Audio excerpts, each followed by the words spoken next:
Button چالو کر دو.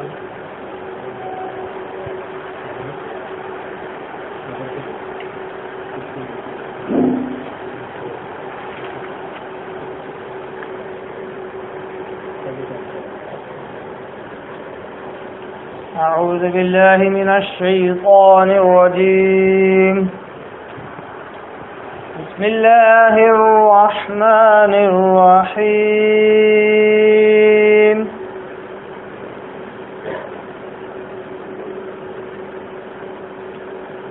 وإذ قلتم يا موسى لن نؤمن لك حتى نرى الله جهرة فأخذتكم الصاعقة وأنتم تنظرون ثم بعثناكم من بعد موتكم لعلكم تشكرون وظللنا عليكم الغمام وأنزلنا عليكم المن والسلوى كلوا من طيبات ما رزقناكم وما ظلمونا ولكن كانوا أنفسهم يظلمون. صدق الله العظيم. نحمده ونصلي على رسوله الكريم. اما بعد. تمام قسم کی حمد و ثنا، تعریف، کبریائی اور بڑائی اسی اللہ وحدہ لا شریک کے لیے لائق اور زیبا ہے، جو ساری کائنات کا خالق، مالک، میرا اور آپ کا مربی ہے.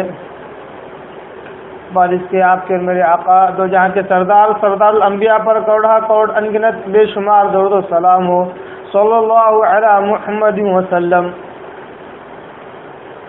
محترم بزرگوں، نوجوان ساتھیوں، میری پردہ نشین ماں اور بہنوں، قرآن مجید کی 3 آیتوں کی میں نے تلاوت کی ہے. ان 3 آیتوں میں 2 آیتیں کل کے درس سے متعلق ہیں اور 1 آیت میں نے آج کے درس سے مناسبت رکھنے والی تلاوت کی ہے. سورہ بقرہ سورہ نمبر 2 پارہ نمبر 1 رکوع نمبر 6 کی آیت نمبر 55، 56 اور 57 ان 3 آیتوں کی تلاوت کی ہے اور آیت نمبر 57 ہمارے آج کے درس سے جڑی ہوئی آیت ہے. آئیے اس سے پہلے کی 2 آیتوں کا ایک مختصر سا خلاصہ اور اعادہ دیکھتے ہوئے آج کی درس کی آیت کی طرف بڑھیں. اللہ تعالیٰ کہتا ہے آیت نمبر 55 کے اندر، وَإِذْ قُلْتُمْ يَا مُوسَىٰ لَن نُؤْمِنَ لَكَ حَتَّىٰ نَرَى اللَّهَ جَهْرَةً. اے اولاد یعقوب، یاد کرو میری ان نعمتوں کو کہ میں نے تمہیں ایسی مصیبتوں سے باہر نکالا ہے جن سے نکلنا تمہارے بس کی بات نہیں تھی. ایسی مصیبتوں سے میں نے تمہیں باہر نکالا ہے کہ جن کے اندر اگر تم ہوتے تو تمہاری زندگی اسی میں تمام ہو جاتی، اور ان مصیبتوں سے کبھی آزاد نہ ہوتے. اسی طرح تم نے اپنے نبی کے ساتھ ایسی بہت سی نافرمانیاں، ایسے بہت سے خلاف ورزی کے کام تم نے کیے جس کی وجہ سے تم میرے سزا کے حقدار بھی ہوئے. میں نے تمہیں سزا بھی دی، ساتھ ہی ساتھ میں نے تمہارے معاملات کو درگزر کے ساتھ، عفو اور درگزر کے ساتھ میں نے ان کو معاف کر دیا، تمہارے ساتھ مغفرت کا معاملہ کیا. ایسے بہت سارے احسانات اے اولاد یعقوب یاد کرو، اور بالخصوص اس وقت کو یاد کرو وَإِذْ قُلْتُمْ یا موسیٰ، اس وقت کو یاد کرو جب کہ تم نے موسیٰ علیہ السلام سے، میرے نبی سے، کلیم اللہ سے یہ کہا تھا، یا موسیٰ، اے موسیٰ، لن نؤمن لک حتی نری اللہ جہرہ، ہم ہرگز تم پر ایمان نہیں لائیں گے جب تک کہ ہم اللہ تعالیٰ کو بذات خود اپنی آنکھوں سے، میری آنکھوں سے کھلی ہوئی آنکھوں سے نہیں دیکھ لیتے ہم تجھ پر ایمان نہیں لانے کے۔ بنو اسرائیل نے یہ بات اس وقت کہی جب موسیٰ علیہ السلام کہتے تھے کہ میں اللہ کے پاس جا کر ہم کلام ہوتا ہوں کوئی دور پر، اور اللہ نے مجھ سے وعدہ کیا ہے کہ میں تمہیں ایک ہدایت والی کتاب دوں گا، توریت میں تمہیں دوں گا۔ موسیٰ علیہ السلام جاتے ہم کلام ہو کر آتے۔ بنو اسرائیل نے کہا کہ اے موسیٰ تم کب اللہ سے ہم کلام ہوتے ہو، کیسے ہوتے ہو، ہم کو تو یقین نہیں، ہم کو تو تمہاری بات پہ یقین نہیں ہے۔ تو اللہ نے کہا کہ اے موسیٰ اب ہم ان سے بھی وعدہ کرتے ہیں تم ان کو بھی میرے پاس لے آؤ، تمہارے 70,000 بنو اسرائیل میں سے کچھ اشراف کو، کچھ سردار کو، کچھ سلیکٹڈ لوگوں کو میرے پاس لے کر کوہ طور کے پاس آنا، ان کے سامنے براہ راست ان سے ہم کلام ہونا۔ موسیٰ علیہ السلام نے کہا کہ بنی اسرائیل اللہ نے کہا ہے کہ تم میرے ساتھ چل سکتے ہو، تم میں سے کچھ سلیکٹڈ لوگ ریپرزنٹیٹو کے طور پر میرے ساتھ چل سکتے ہو تاکہ وہ مجھے اللہ تعالیٰ سے ہم کلام ہوتا ہوا دیکھ لیں۔ جب موسیٰ علیہ السلام بنی اسرائیل کے کچھ 70 افراد کو لے کر کوہ طور پر پہنچے اور انہیں کوہ طور کی داہنی جانب ایک جگہ کھڑا کیا گیا اور موسیٰ علیہ السلام اللہ تعالیٰ سے ہم کلام ہوئے، اللہ تعالیٰ کی آواز آ رہی تھی اور موسیٰ علیہ السلام بات چیت کر رہے تھے۔ موسیٰ علیہ السلام کو بات چیت کرتے ہوئے دیکھ رہے تھے۔ جیسے ہی ہم کلامی ہو گئی، بات چیت ہو گئی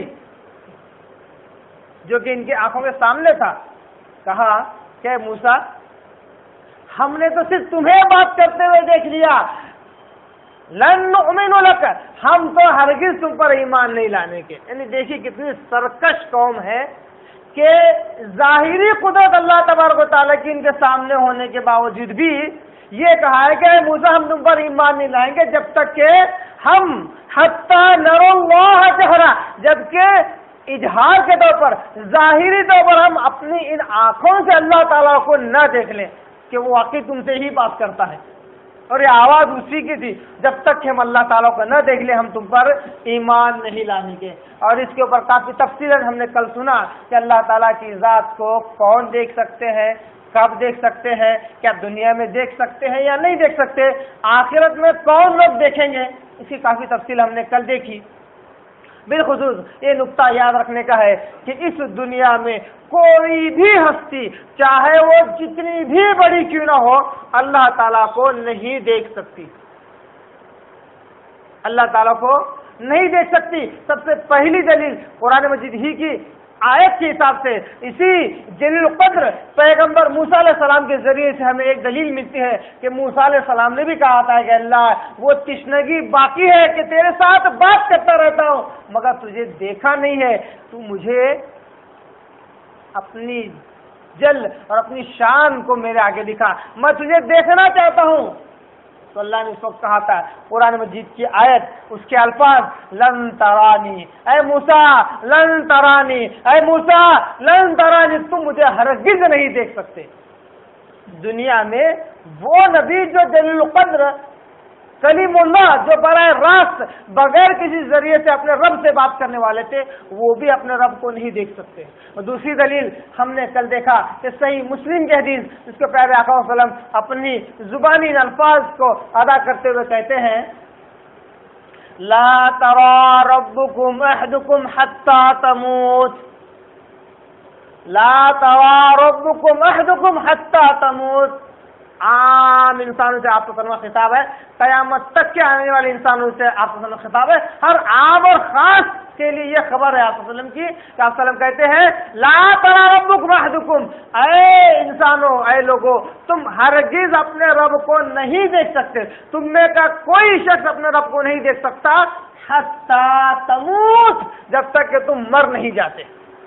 اللہ کو دیکھنے کے لیے موت کی دہلیز سے پار ہونا لازمی چیز ہے۔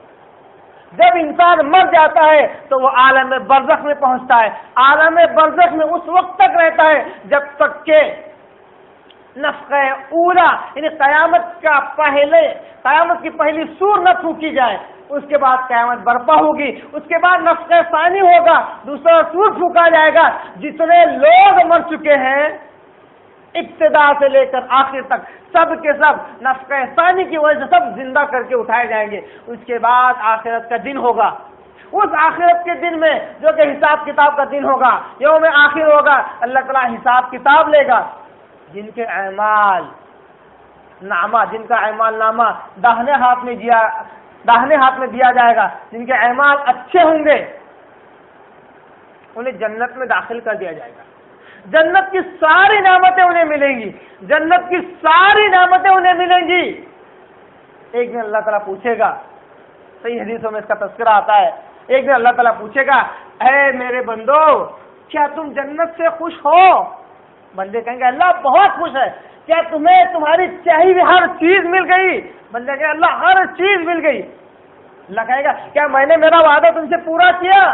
بندے کہیں اللہ واقعی تو نے تیرا وعدہ ہم سے جو کیا تو نے پورا کیا، ایسی ایسی چیزیں تو نے ہم کو جنت میں دی جس کی ہم خواہش کرتے ہیں، ہر چیز ہمارے پاس مل گئی۔ اللہ کہے گا اس سے بہتر ایک چیز دوں؟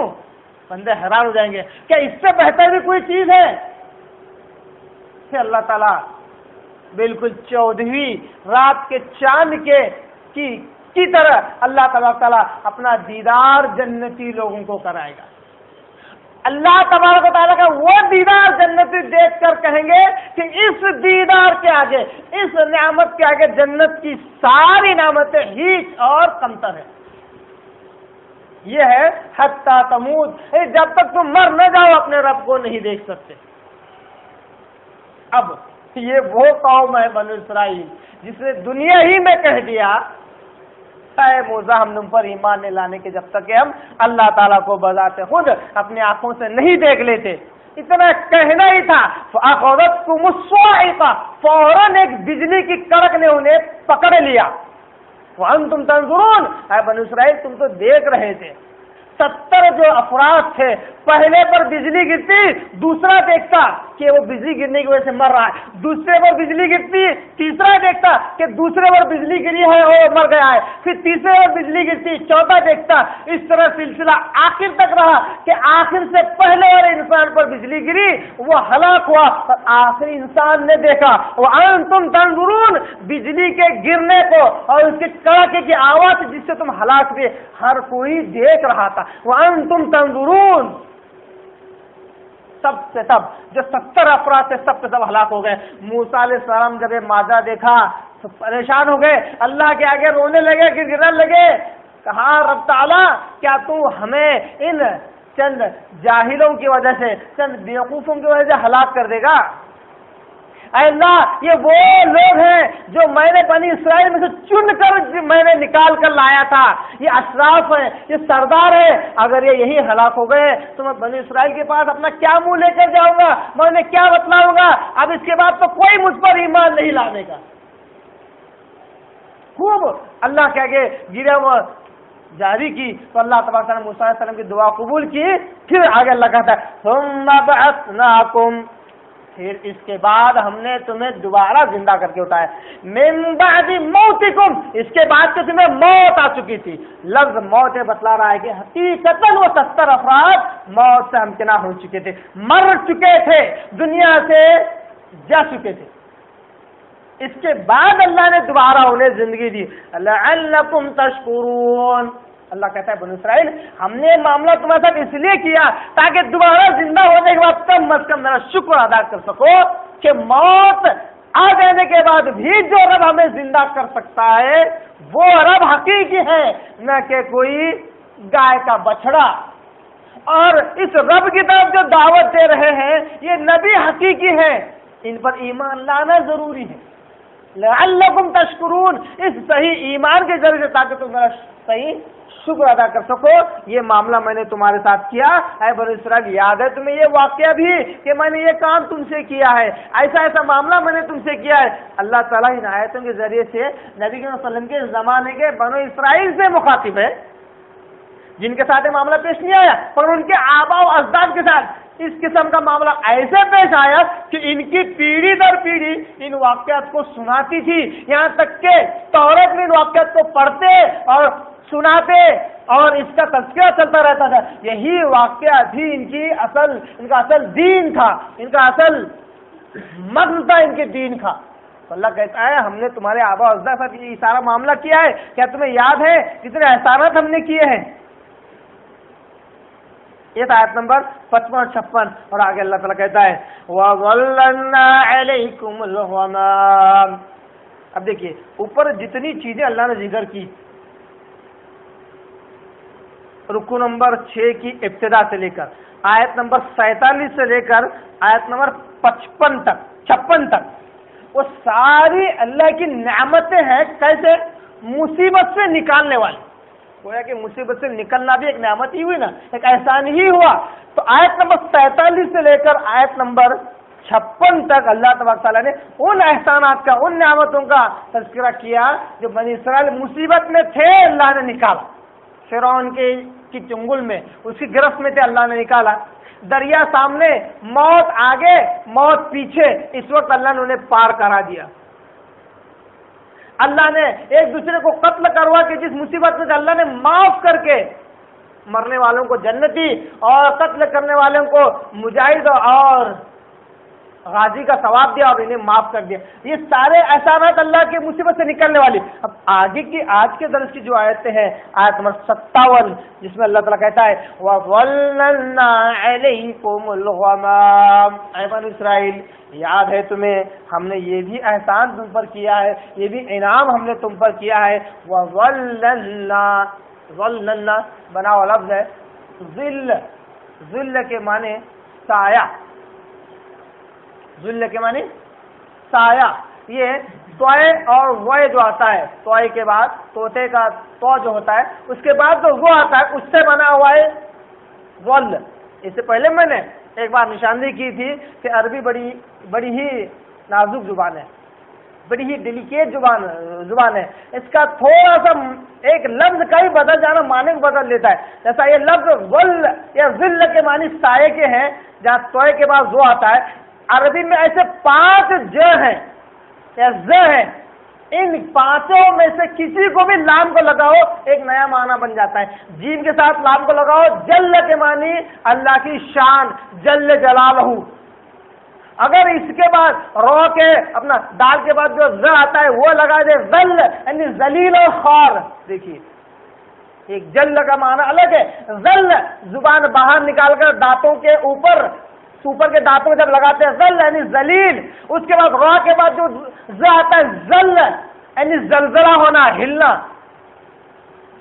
اس کے بعد جو آتا ہے سواد کے بعد واد، ول یعنی گمراہی، ول زبان اوپر کے دانتوں سے کتراتی ہوئی نکلتی ہے، ول یعنی گمراہی۔ اور اس کے بعد توئے کے بعد وہ آتا ہے ول، منہ گول ہو جاتا ہے اور زبان اوپر کے دانتوں کو لگ جاتی ہے، اس کا معنی سایہ۔ صرف جیم جیم جیم، اگر عام طور پر ہندی انگلش میں پڑھیں گے تو جیم ہی ہوتا، مگر معنی پورا بدل جاتا۔ اس لیے عربی کو تجوید کے حساب سے سیکھنا، سمجھنا، اس کا پڑھنا ضروری ہے، لازمی ہے۔ وَظَلَّلْنَا عَلَيْكُمُ الْغَمَامَ، یہ وہی ظل ہے جو عام طور پر اردو میں یا ڈراموں میں آپ نے دیکھیں گے، ظل الہی، نعوذ باللہ، یہ بڑا ہی کفریہ جملہ ہے۔ کسی بادشاہ اور کسی حاکم کو یہ کہنا ظل الہی یعنی الہی اللہ کا سایہ، اللہ کا سایہ، یہ بہت بڑی گمراہی ہے۔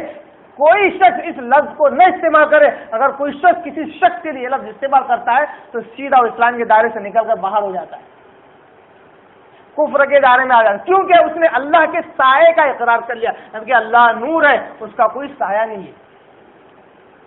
اللہ نور ہے، اس کا کوئی سایہ نہیں ہے۔ یہ صرف اور صرف اللہ کی ہے۔ کسی اور میں یہ صفت کو تلاش کرنا یہ بھی گمراہی ہے۔ کسی اور کے طرف یہ عقیدہ رکھنا کہ وہ بھی فلاں نور ہے، ان کا کوئی سایہ نہیں ہے، یہ بھی اللہ کے مشابہ بنانا ہے، یہ بھی گمراہی ہے۔ وَظَلَّلْنَا عَلَيْكُمُ الْغَمَامَ، اے بنی اسرائیل یاد کرو میری اس نعمت کو جبکہ میں نے تم پر سایہ کیا۔ کس چیز سے سایہ؟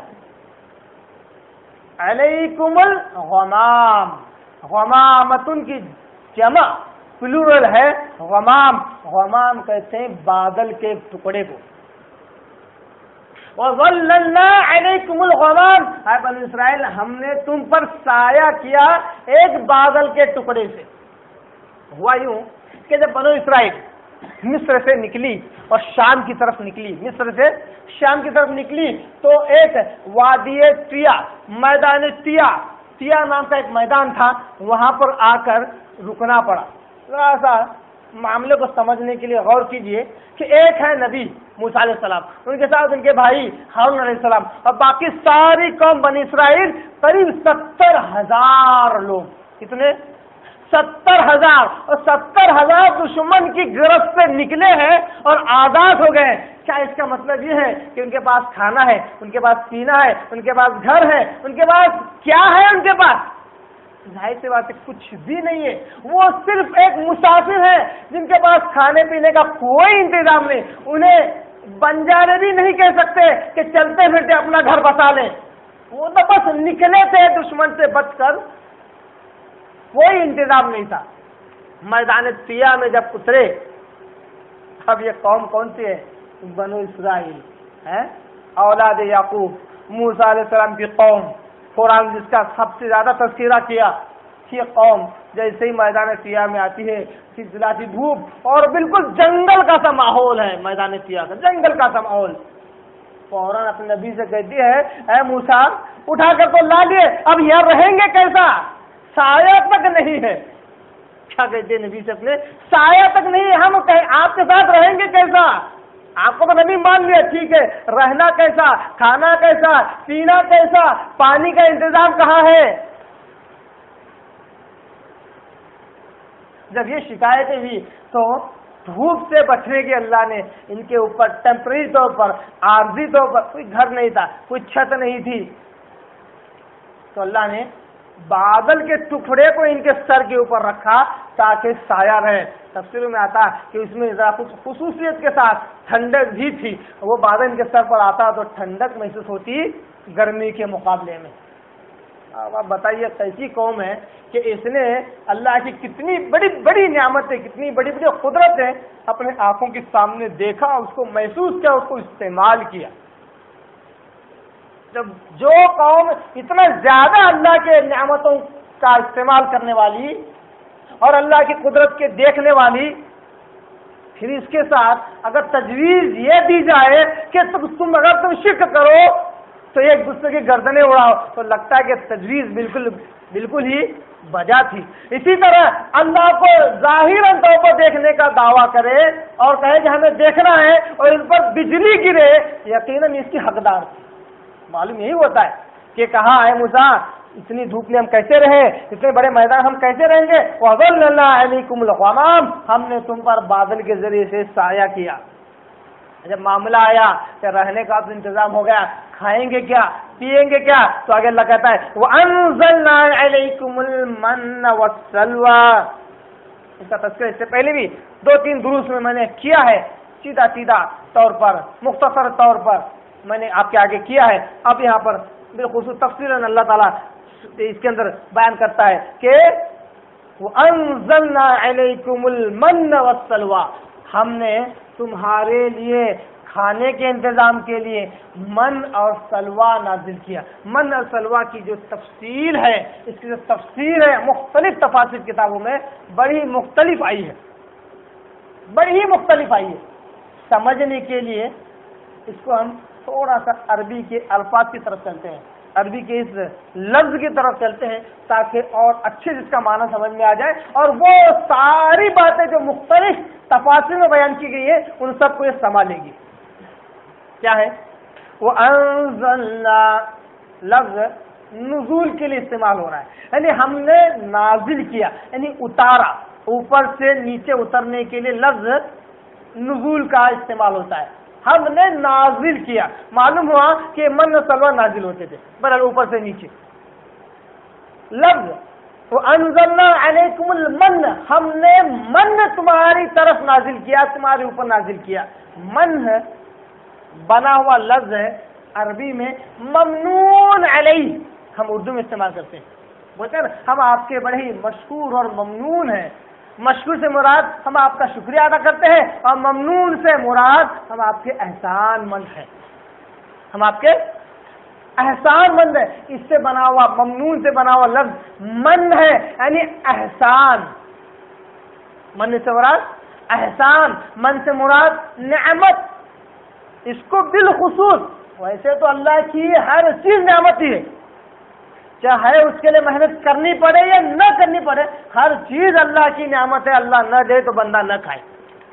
مگر بنو اسرائیل کے لیے جس چیز کی طرف من کا اشارہ کیا گیا, اس کو من اس لیے کہا گیا, نعمت احسان کے طور پر دی ہوئی اس لیے کہا گیا کیونکہ وہ بلا مشقت انہیں مل جاتی تھی, بلا کسی محنت کے انہیں مل جاتی تھی, اس لیے اس کو من کہا گیا, احسان والی کہا گیا. کیا ہوتا تھا؟ تفسیروں میں آتا ہے کہ پیڑوں پر یہ من نازل ہوتا آسمان سے, شہد کی طرح, یا شہد جس قسم کا ہوتا ہے جس کو جلیاتن کہتے ہیں, یعنی نہ بہت گاڑھا نہ بہت پتلا, اس طرح پیڑوں پر آ کر جمع ہو جاتا. یہ ہر روز صبح جاتے پیڑوں سے نکال لاتے, اس کو کھاتے تو کھانے کا کام بنتا, پانی میں یا دودھ میں ملاتے تو پینے کا بھی کام بن جاتا, اور اگر اس کو تھوڑی دیر چھوڑ دیا جاتا تو وہ سخت ہو کر گوند کی مانی ہو جاتا. یہ کھانے ہی کے استعمال میں آتا. بنو اسرائیل اپنے اپنے گھر والوں کے لیے اس کو کھانے کے طور پر استعمال کرتے تھے. میٹھی چیز تھی, مٹھائی تھی. اور دوسرا, سلوا سے مراد ایک بیٹر نامی ایک پرندہ جو چڑیا سے تھوڑا سا بڑا تھا. یہ اللہ کے حکم سے بہت سے ایسے بیٹر نامی پرندے اڑتے ہوئے ان کے قریب آ جاتے, اگر جب چاہتے تب کسی پرندے کو پکڑ لیتے اور بسم اللہ بول کر ذبح کرتے اور کھا لیتے. اتنی سہولت, وہ پرندہ جو خود کے پروں پر اڑنے والا ہے, ان کے بس میں تھا کہ جب چاہتے اس کو پکڑ لیتے اور ذبح کر کے کھا لیتے. یہ تیل تھا, ان کے لیے کھانا تھا, اور یہ بھی بلا مشقت بلا محنت کے ان کے پاس آتا تھا, کھانا ہو جاتا تھا, پیٹ بھر جاتا تھا, بھوک مٹ جاتی تھی. یہ تھا من اور سلوا جو ان کے اوپر اللہ کی طرف سے بلا محنت اور مشقت کے انہیں دیا جاتا. وادی سیاہ میں جب تک رہے تب تک کھاتے ہی رہے. اس لیے اللہ کہتا ہے کلو من طیبات ما رزقناکم, اے بنو اسرائیل خوب کھاؤ. کلو کھاؤ, کلو سے مراد خوب کھاؤ, من طیبات پاکیزہ چیزوں میں سے جو اللہ نے تمہیں دیا ہے اس میں سے کھاؤ. اب پاکیزہ اللہ تعالیٰ بالخصوص دو چیزوں پر اشارہ کر رہا ہے نا, کہ کھانے کی چیزیں دو ہی ہے ان کے پاس, ایک من ہے اور دوسرا سلوا ہے. اللہ کہہ رہا ہے کلو من طیبات, اللہ نے یہ پاکیزہ چیزیں تمہیں دی ہے, پاکیزہ ہے, کھاؤ. ما رزقناکم, رزقناکم لفظ بنا رزقن سے, عربی زبان میں رزقن کے معنی اصل میں دینے کے ہیں. ہم نے رزق سے مراد کھانا لیا ہے, کھانا چاول روٹی ہم نے رزق لیا, جبکہ عربی میں رزق کے معنی دینے کے. ما رزقناکم, جو کچھ ہم نے تمہیں دیا ہے اس میں سے پاکیزہ چیزوں میں سے کھاؤ. اشارہ تھا مستقبل کی طرف کہ یہ جو پاکیزہ چیزیں ہیں جو ہم نے دیے انہیں کھاؤ. اپنی ضد میں آ کر ہم سے ایسی چیزیں نہ مانگو جس کے لیے تمہیں محنت کرنا پڑے. یہ پاکیزہ تو میں تمہیں اتار کر دے رہا ہوں, پرندوں کو لا کر دے رہا ہوں, ایسی چیزیں مت مانگو جس کے لیے محنت و مشقت کرنا پڑے اور محنت و مشقت کر کے کھانا پڑے. اور معلوم ہے کہ آگے جانے بعد آیتیں آنے والی ہے انشاءاللہ کہ انہوں نے کہا کہ اے موسیٰ ہر روز میٹھا تیز کھا کے ہم بور ہو گئے, کچھ ایسا دو کہ کھیتی کر سکے, بیل کہ ہم ہانک سکے, کھیتی کر سکے, پانی کا انتظار کر سکے, پودے اگے, اس میں سے کاشتکاری کرے, ایسا کچھ کرو. یہ ایسی قوم تھی کہ سہولت اس کو برداشت نہیں ہوتی. ایک بڑی اچھی کہاوت اچانک ذہن میں آ رہی ہے, وہ کہتے ہیں, میں ان کو وہ کہنا نہیں چاہ رہا ہوں لیکن وہ مثال یہاں فٹ ہوتی ہے. وہ کہتے ہیں نا کہ کتے کو گھی نہیں پچتا ہے, اس لیے کہتے ہیں وہ کھا لیتا ہے, اچھی چیز ہے مگر الٹی کر دیتا ہے. تو یہ ایسی قوم تھی کہ اللہ کی نعمت اتنی ملی کہ پچی نہیں انہیں. اللہ کی بھی نافرمانی, وقت کے نبی کی بھی نافرمانی. اللہ کہتا ہے وما ظلمونا, دیکھیے کیا ہی پیارا انداز ہے قرآن کا, بالکل ایسا لاتا ہے اور ایک دم ایکوریٹ بات اللہ تعالیٰ بیان کرتا ہے. بات ختم نہیں ہوئی, آیت آگے جاری اللہ کہتا ہے وما ظلمونا، ہے قیامت تک کے آنے والے انسانوں سن لو جو کچھ ہم نے بنی اسرائیل کے ساتھ کیا ہے، وما ظلمونا، ہم نے ان پر کبھی ظلم نہیں کیا اللہ نے؟ کب سے ہسٹری دیکھتے آ رہے ہیں بنی اسرائیل کی، اس کی تشریح میں ہم نے سورہ ابراہیم دیکھا، اس کی تشریح ہم نے سورہ طٰہٰ دیکھا، اس کی تشریح میں ہم نے سورہ شعراء دیکھا، بہت ساری صورتیں ہم نے دیکھی، ہر ایک میں ان کی ہسٹری ہی معلوم ہو رہی ہے کہ اللہ نے بہت سے انعامات کیے، وما ظلمون، اللہ کہتا ہے ہم نے ان پر ظلم نہیں کیا، ولکن کانوا انفسهم یظلمون، بلکہ یہی لوگ ہیں جو اپنی جانوں پر، اپنے نفسوں پر ظلم کرنے والے تھے، ظلم کر کر کے یہ ہمارے غیظ اور غضب کے شکار ہوتے گئے۔ اب ایک لمحہ فکریہ بنو اسرائیل کو سامنے رکھ کر غور کرنے کا یہ ہے کہ ان کے بالمقابل ایک ایسی قوم بھی ہو گزری ہے، ایک ایسا گروہ بھی ہو گزرا ہے جو کہ وہ بھی کسی نبی کے تابعین تھے، وہ بھی کسی نبی کے تابع فرمان تھے، وہ بھی کسی نبی کے صحابہ تھے، جیسے موسیٰ کے صحابہ تھے ویسے وہ بھی کسی نبی کے صحابہ تھے۔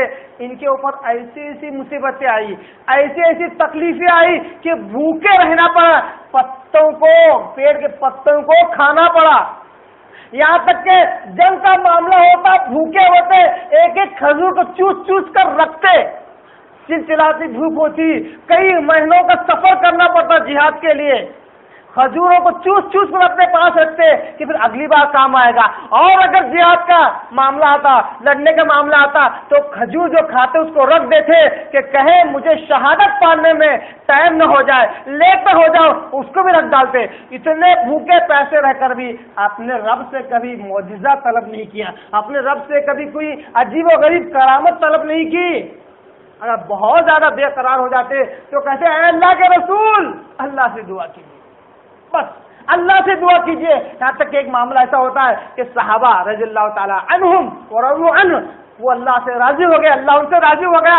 کہتے ہیں کہ ایک معاملہ ایسا آتا ہے سفر اور جہاد کا کہ بالکل کھانا پینا کچھ بھی نہیں ہے، اور کئیوں صحابہ ہیں قافلے میں، کئیوں صحابہ ہیں، یہاں تک کہ آپ سب کے پاس آتے ہیں، کہتے ہیں اللہ کے رسول کھانا بہت کم ہے، سب کو پورنے والا نہیں ہے۔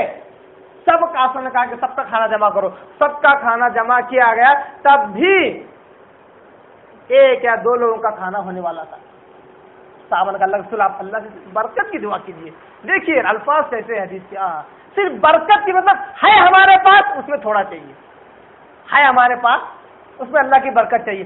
اللہ کے رسول نے اللہ سے دعا کی، دعا کرتے ہی صحابہ اس بات پر گواہ ہے، احادیث کی کتاب اس بات پر گواہ ہے، الفاظ اس بات پر گواہ ہے کہ جتنے صحابہ تھے سب نے آسمان کی دعا کے بعد اس کھانے میں اتنی برکت آئی کہ سب نے کھائے اور اپنے توشے بھی بھر کے رکھ لیے۔